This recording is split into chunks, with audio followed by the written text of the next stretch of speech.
La Cour des comptes a pour principale mission de s'assurer du bon emploi de l'argent public et d'en informer les citoyens.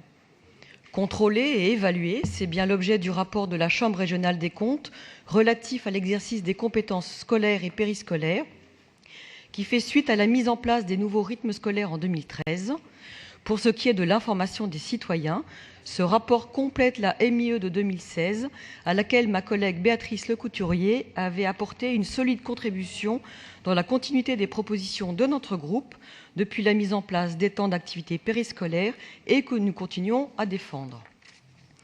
Dans ce rapport, la Chambre régionale des comptes renouvelle ses recommandations de 2007, restées sans réponse, à savoir la fin de la mise à disposition gratuite des professeurs de la ville pour l'enseignement du sport, de la musique et des arts, la suppression du régime dérogatoire des décharges accordées aux directeurs d'école, la fin du versement d'indemnités aux directeurs d'école pour les activités périscolaires. Par ailleurs, la Chambre régionale des comptes préconise de mobiliser différents leviers pour une meilleure articulation entre les activités périscolaires et scolaires et estime qu'une réflexion globale doit être engagée sur l'ensemble des coûts de la politique des activités scolaires et périscolaires, ce que, bien sûr, nous partageons. Sur tous ces sujets, la ville envisage différentes pistes de réflexion et d'économie.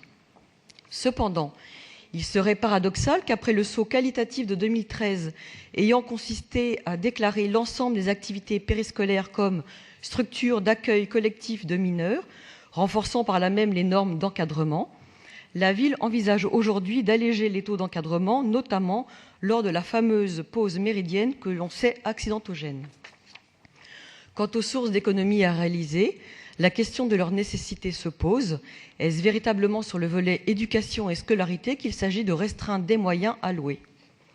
D'une part, l'érosion démographique et la diminution du nombre d'élèves impliquent une rationalisation des moyens encouragés par le rectorat, qui se traduit par des fermetures de classes ou des créations d'écoles polyvalentes réunissant maternelle et élémentaire.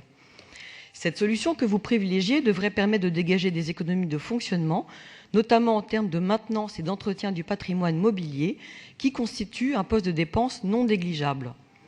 En revanche, le groupe UDI Modem est plus réservé quant aux préconisations de la Chambre régionale des comptes, eu égard aux décharges de directeurs d'école, la taille des écoles parisiennes et le spectre des activités à assumer pour un directeur, auxquelles s'ajoutent de nouvelles problématiques liées à la sécurisation de l'accueil des enfants, justifient pour nous les décharges totales à l'échelle parisienne.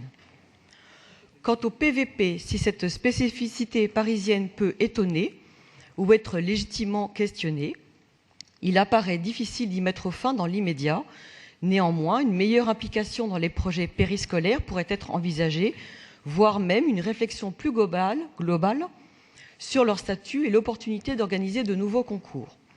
En revanche, le projet d'économie de moyens en supprimant les ateliers bleus pour leur substituer une étude ne nous semble pas opportun. L'offre qualitative de ces ateliers, dispensés par des associations qualifiées, n'est plus approuvée et vient enrichir le panel des activités périscolaires proposées.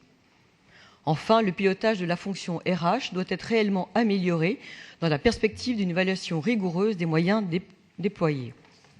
Ainsi, il n'est plus acceptable à notre sens que la ville ne parvienne pas à communiquer la ventilation de ses effectifs d'ASCO en fonction des missions accomplies et donc les coûts correspondants, alors même que la masse salariale dédiée aux scolaires et aux périscolaires représente quelque plus de 323 millions d'euros.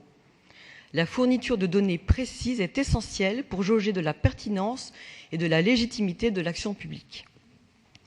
Alors, pour conclure, au-delà de la seule réflexion budgétaire, il s'agit d'amorcer une réflexion sur l'évaluation effective et efficiente des différents dispositifs mis en œuvre et de ce qu'ils apportent aux enfants, mais également de l'articulation de ces différents temps scolaires et périscolaires entre eux.